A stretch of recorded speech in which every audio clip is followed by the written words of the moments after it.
Hi, everybody. Good morning, good afternoon, good evening, wherever you're listening to this.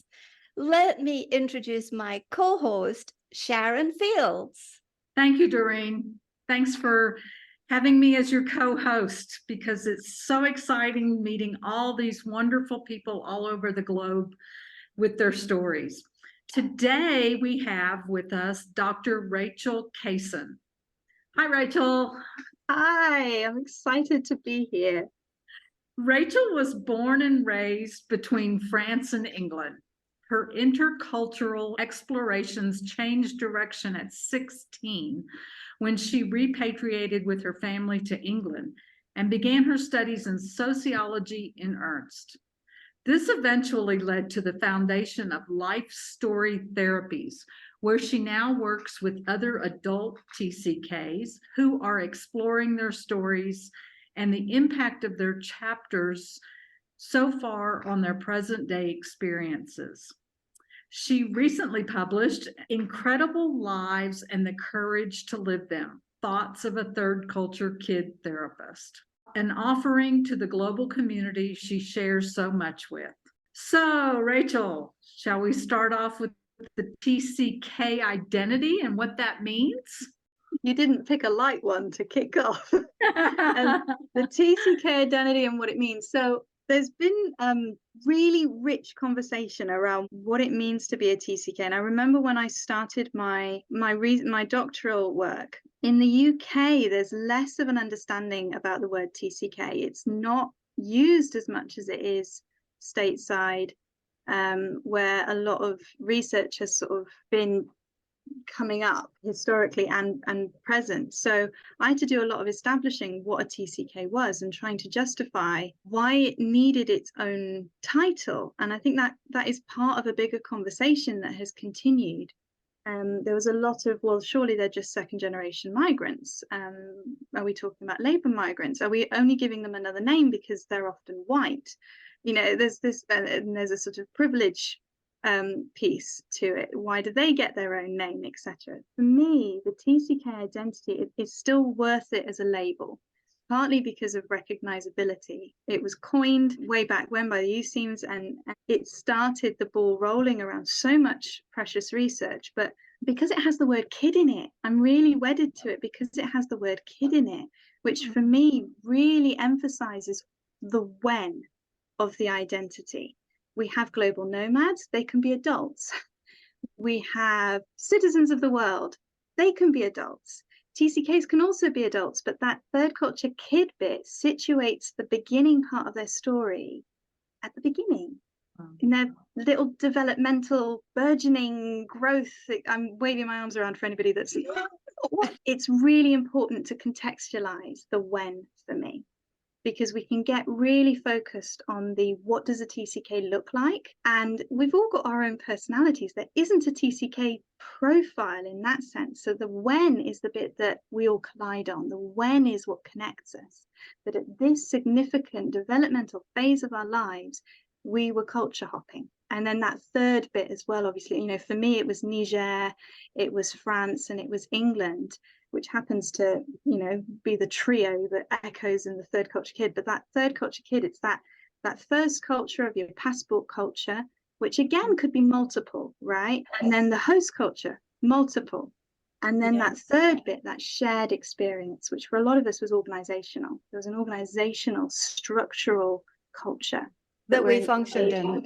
Absolutely. And that created the shape for our lives. It maybe dictated when we went to school, it dictated when we moved, it dictated certain norms and more open or obvious rules or less obvious rules. So yeah, does that answer it? I got a bit excited. It begins to answer it now. I have this is a personal question related to me that I have really never explored with a TCK therapist. Okay. Right. But I joined the Foreign and Commonwealth Office when I was 20, right out of university. And my understanding is that the frontal lobe in a young person is not developed completely until you're 25. And so I traveled between London and Cameroon and back to London. And then then I moved to Dubai. Am I a real ATCK, an adult TCK, or am I just faking that? And this is where I sit with that as a researcher whose child, in the dictated legal sense of the word, and again, depending on where you are, 16 or 18, because we tend to need definitions. We need really kind of precise definitions. So if we're talking about childhood, that's how we define it. As a therapist, what do you think? If you identify with that set of experiences and it's a meaningful framework for you to understand your story and work with your story, sure.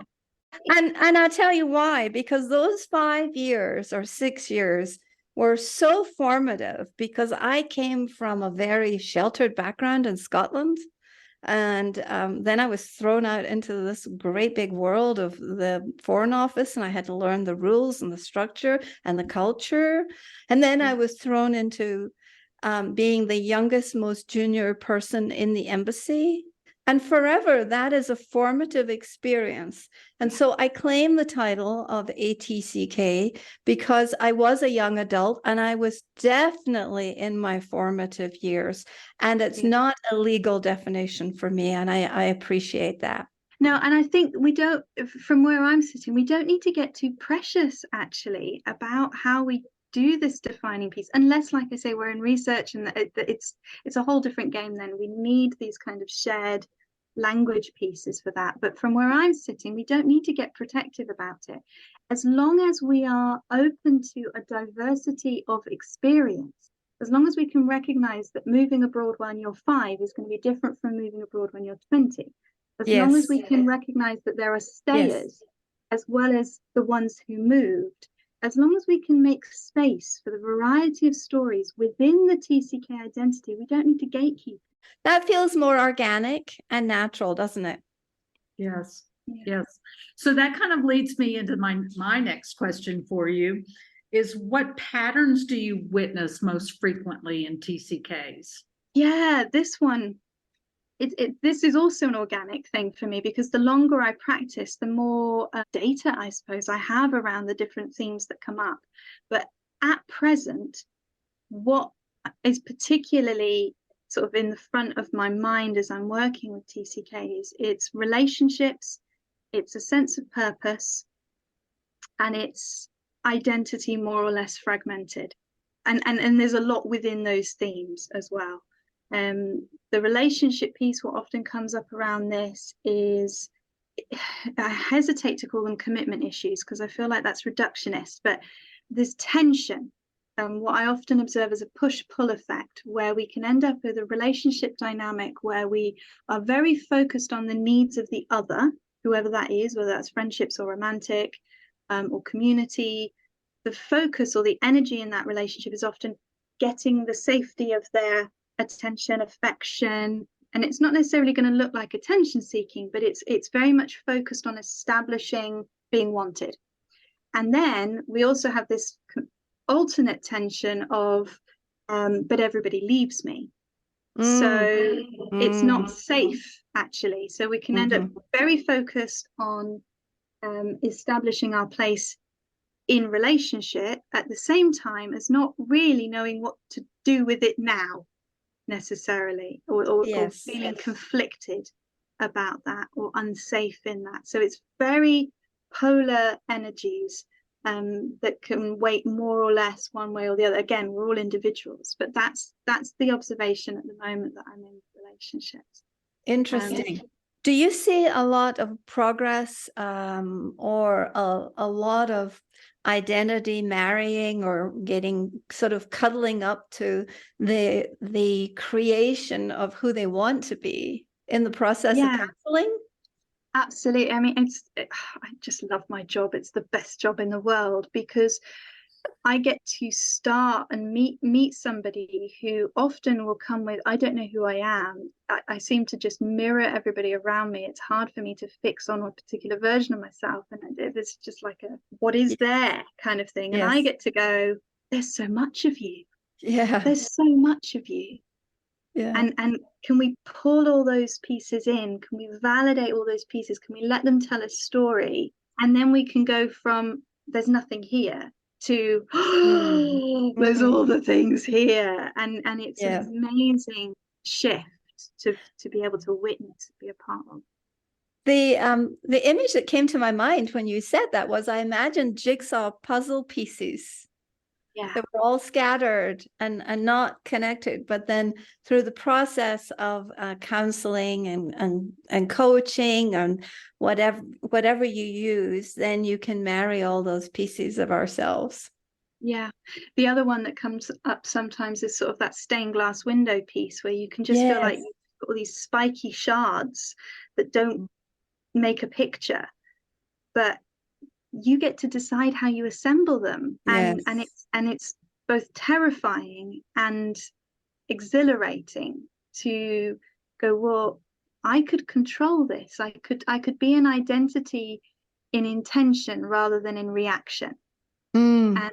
And to take that space to construct and adjust and let it keep shifting, let it keep growing. We don't have to find a version that's fixed forever, but Yes. kind Yeah.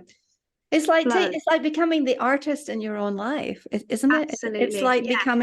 becoming safe enough to be creative in one sense, Yeah. but willing enough to risk and to see what Yeah. comes out of that creation, right?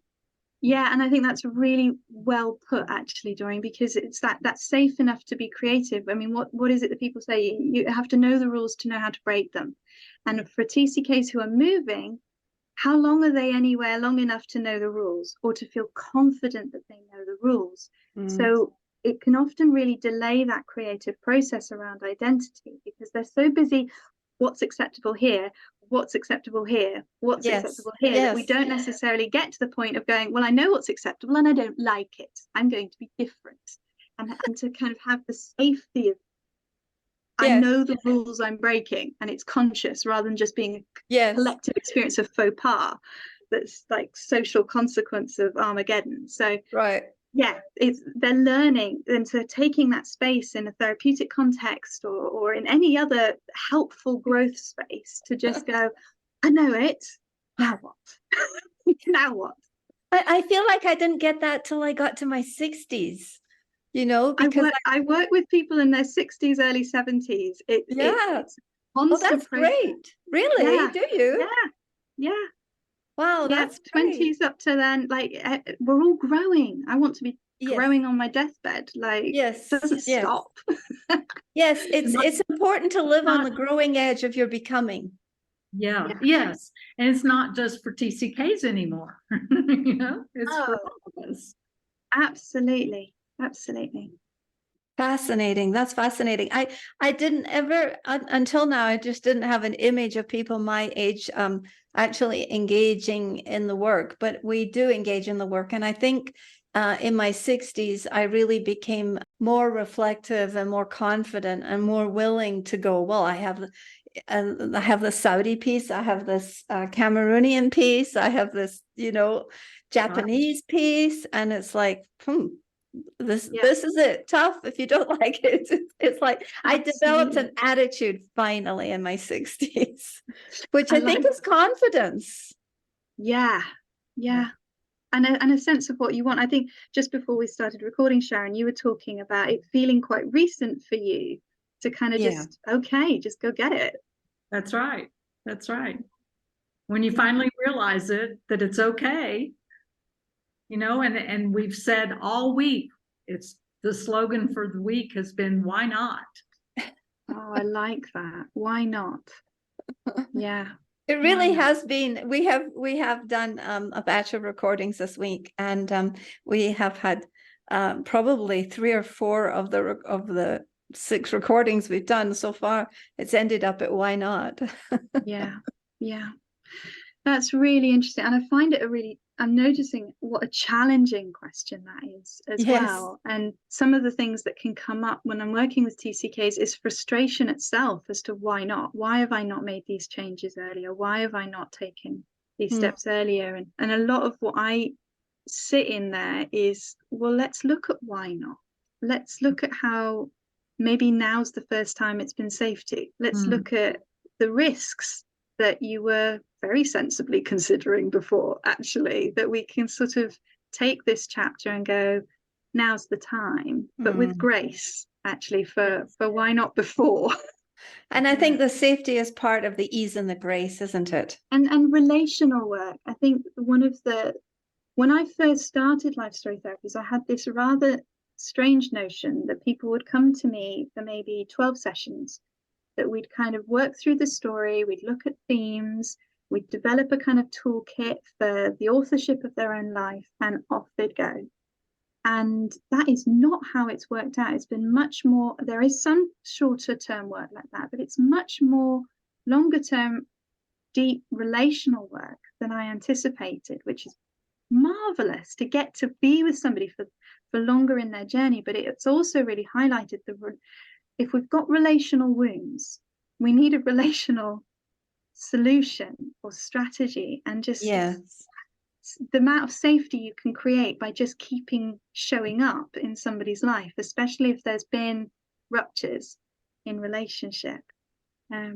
It's exciting. That makes me think, didn't you use the word sacred in one of the titles of your chapters? Yes, I'm going to have to look back now, but yes, I did. I think you used the word sacred, and I think that's where that kind of comes in. Was it sacred in the storytelling, or it's another story is sacred ground. Yeah, there you go. Yeah, it is. There is something. I'll often light a candle in sort of at the beginning of a session, just to have in my kind of peripheral vision, and there's just kind of this arrival to a sort of honoring of, this isn't my story I'm walking into, you know, for all the commonalities and all the empathy and all the understanding I can bring because of shared experiences. For a lot of TCKs, we've grown up, and to a certain extent expats will have experienced this too, I think, where people, your story becomes a bit public property. You say the word diplomat, you say the word missionary kid, you say the word military, you say the word whatever. House sitter, pet sitter. Right? And people have an image, and they have a story that comes with that word. And then you add in a context of a particular social environment where we kind of develop shortcuts, or we have dinner party stories that kind of explain what we do abroad or whatever it is. And you can end up with a sort of stash of, here's my story, make of it what you will, or here's my story, I'm trying to manage your perception of me, or try and break a stereotype, or maybe I feel responsibility for telling the story of a particular host country because I don't want you to think certain things about where I'm from as well. And to actually have space to kind of tell your own story unfiltered, it's so precious. I think that happened to us last night. We were we have a little group, and we go dancing, and the subject of what's going on in the Middle East came up, and of course we have beloveds who are Palestinians, and not in Gaza, but people were asking us, well, you know, can you explain more? How does, just a little bit of context? And I felt like, oh, this is entering really, because I know that there was politics, there was all sorts of fraught happening under the surface. And I was like, how much do we say? But I think I just came back to the loving perspective, is that we have beloveds who live in Saudi Arabia, and my beloveds have family who are living in the West Bank. And this is really raw for me. Absolutely. And that's really precious, being able to just stay in your story and kind of shed that responsibility to tell the story of a situation that's so complex. Yes. Did you say my heart story? Yeah, that's a lovely framing, Sharon. Lovely framing. Thank you. So you know, it's like with a history like that, it's there's a lot there, and there's the ability to tap into all different points of it at any time, and to break through the dome, you know, like Israel has a dome. I feel like as expats, if we've lived in so many different countries, we have these domes of protection because these cultures become a part of us. Can you speak to that a wee bit? Yeah, I think this is one of the reasons that what I hear from TCKs is just the importance of speaking to somebody who does understand how we can be so invested in a place that we don't have a citizenship or other legal claim to, and who can still validate that and hold that. And it comes up all the time, you know, whether that's a language that really matters to you but shouldn't feature, you know, it doesn't make sense in your story because it's not something your parents speak. Maybe it's not even something that came from one of the countries you're in. Maybe it was a best friend, or a favorite teacher, but to have these connections to places that we don't have any claim to actually is a very tender thing. I don't get to speak for them. I don't get that. And yet it's part of my story, and that it touches my experience, and it can feel very, very vulnerable to actually say, this matters to me. I know it's not mine, but it matters to me. Yes. Tell us about the moving furniture chapter. The moving furniture chapter. So this one was born out of what a lot of my writing is born out of, which is watching myself do something a bit odd and then go, let's assume it's not odd and find why it makes sense. And I'd grown up like many TCKs, you know, you get the itch and you move everything around. And a lot of us do this. It's not, that in itself is not odd at all, and didn't strike me as odd at the time, because it's a way of replicating change in a safe way. Sharon does it all the time. I love that you've put a name to replicating change. Oh, that resonates. Yeah, if we've committed to a place for a certain period of time, it doesn't take care of the itch necessarily, and that internal body clock of just needing a change of perspective, like there's something wrong as far as our brain is concerned, like we've got needs coming up around needing to have some novelty.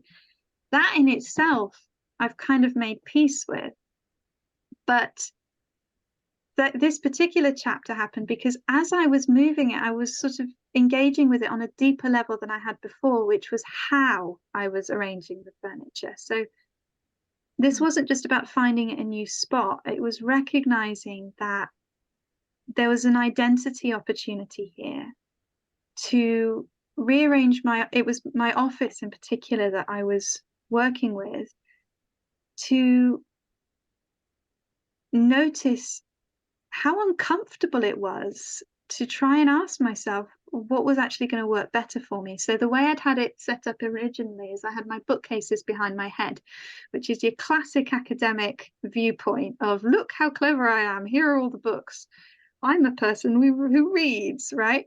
And I didn't like it, and that in itself was confronting. It's like, well, why don't I like it? And part of it was because I couldn't see my books. I spent all day looking the other way.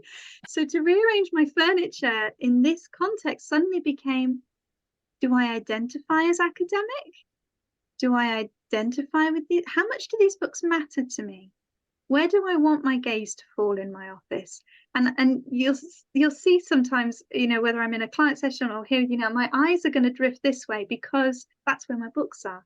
And so when I'm thinking of an idea or a theory, I'm kind of pinging to where they are on the shelf. And there's my identity. But it really confronted me with my own imposter syndrome, my own kind of, oh, do I read enough of them to really count, and all of that. So it was sort of, as I was doing that just do change thing, there was an opportunity to engage with, how do I make this office say who I am? How do I make this space declare my identity?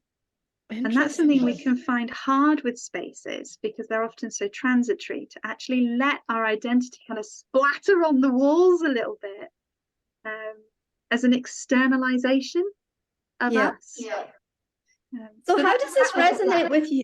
I'm really curious how this feels to Sharon, because she's on the move and she doesn't have that opportunity all the time to sort of put your fingerprints on it. But I get the sense that sometimes you would like to. Oh, sure. And I think one of the biggest biggest things is when you go into a house that has a magnificent view and they don't have the couch to face the view, and it just it's like, oh my God, you have this view. But to go back a little bit, I think now that you have brought up this great idea, is that when I think back on the many years of having a house and a home, and my husband would be traveling all week and I had to stay home and go to work and raise the child, and I would move the furniture around because I wanted something else. I wanted novelty. yes. And he would come home and he'd say, I don't know where to sit. I don't know why, if he'd come home in the middle of the night, he'd trip over furniture. So maybe a lot of expats can relate to that because they are moving for their spouse, or they're moving for their partner, or moving with the family, and they don't have an opportunity to unpack and move things around the way they want. And then we get into the whole, is it nesting, is it making a house a home, and that analogy as well. But I love that your books are your identity and your comfort and what brings you joy. Yeah, and inspires me. There's an awful lot on my shelf I've not read. I'd say probably the majority, because I collect things that are going to improve me. And then they sit there and they judge me a little bit. But it was a kind of leaning into that, to let myself have them in my vision, to kind of go, it's okay, you're gonna get there, you're gonna get there, you're gonna read that. A sort of self-acceptance piece as well. Doreen, what about you? You have bookcases and you had to pack up things from your to Mexico. And how was that to release some of those books? It was the hardest thing, because when I was in Saudi Arabia, I was doing coaching classes and courses sort of under the radar. I was heading up the Artist's Way and other creative type seminars like that. And to let go of that was really difficult. So I still have a couple of boxes. But what we did, Rachel, and Sharon knows this story, I think we chose all the boxes, all the books that we were going to give away, and we gave away over 200 books. It could have been really painful. And we thought, what's a fun way to do this? We're going to choose Sunday afternoons, and we are going to drive around our neighborhoods. And in our neighborhoods in Denver, you have these little tiny homemade boxes called the Little Library, and it's an online program. And people would build their boxes, and some of them looked like bird boxes, some of them were larger, and some of them were quite full. So we'd like, okay, we have to go somewhere else, and we drive around. And so on Sunday afternoons for about 6 weeks, we were looking for places to drop off our books, and we put them in boxes in the back of the car. We drove around. We found all these little, and actually I took pictures of many of them, not all of them, but many, and they all look different, and they're all very colorful. But you know what it felt to me was like I was shedding my experiences and my love and my contribution and my gratefulness to that part of the earth that I had lived in Colorado. And that I hoped that people would benefit and fall in love with these books. And so we pared down. We still have too many books. And of course, I'm buying more again. But, that's the way it goes. All in the name of research. I love that idea of leaving a bit of yourself behind, actually, in the form of those sort of gracing it as a gift, as a sort of gratitude to a place. That's really precious. Yeah. And I think it was mentally healthy for us both, because it was an activity, it was a novelty, it was different, and we both were really really happy to do it. And we still got, Sharon knows, we still got books hanging around. That should be celebrated, that you have books and that you are a writer and a storyteller, and that's part of you. It sounds like what I often talk about as an identity prop. Yeah, it is. It's evidence. It's Yes. tangible, physical evidence as to who you are, and that is so important for us as humans to feel like. Goffman wrote, I think it was in the 50s, a sociologist talked about identity in terms of performance, which is a little countercultural given the way we often talk around authenticity now, but I love it as a metaphor of this kind of on stage, backstage, who's in the wings, who's the audience, and then this sense of, have I written the script? I sort of mess with his original metaphor for TCKs, but have I written the script, or have I been handed it? Who's in charge of this play anyway? Am I on the stage on my own? Who are the other players? But then props. Like, if you want to do Hamlet, you need a skull, like, and everybody will know you're Hamlet. You could forget half the lines, but if you do that alas poor Yorick bit, you're good. Exactly. That's so funny. We need our props for our identities. If I say I'm a reader and I don't have my books, I'm going to feel shaky in terms of who I actually am and who I get to claim I am around other people. If I say I'm from this country, but I have no evidence of that country in my life. Yes, that's how I felt. And we got rid of half of our stuff, but as Sharon can attest, you can walk through our house and go, what is that? Now that's a Saudi door.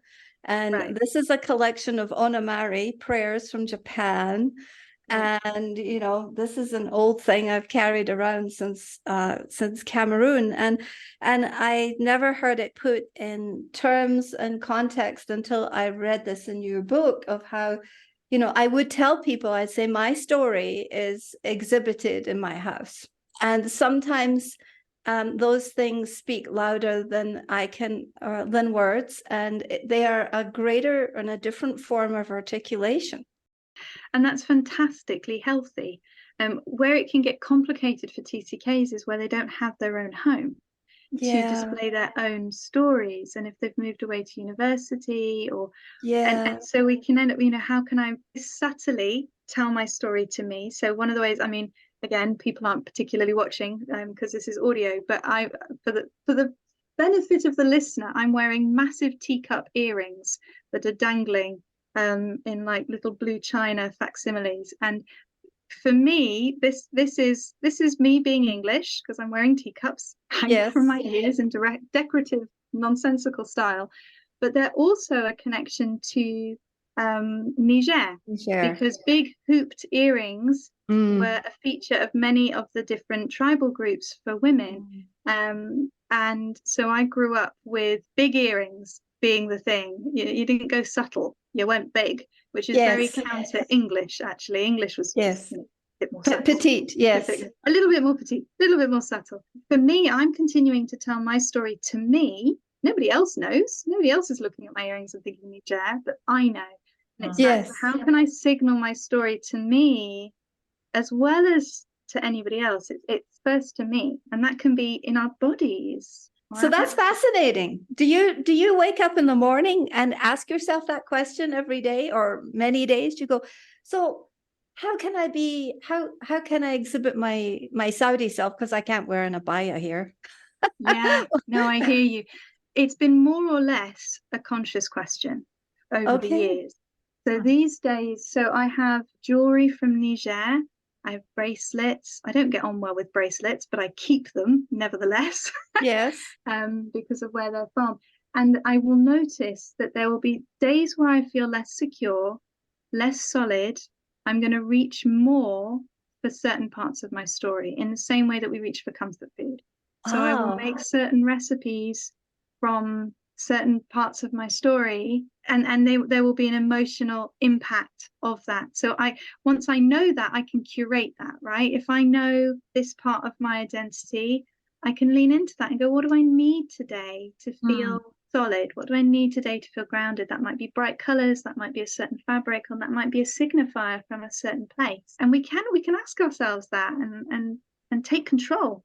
I love that. I think that we should be respectful of Rachel's time.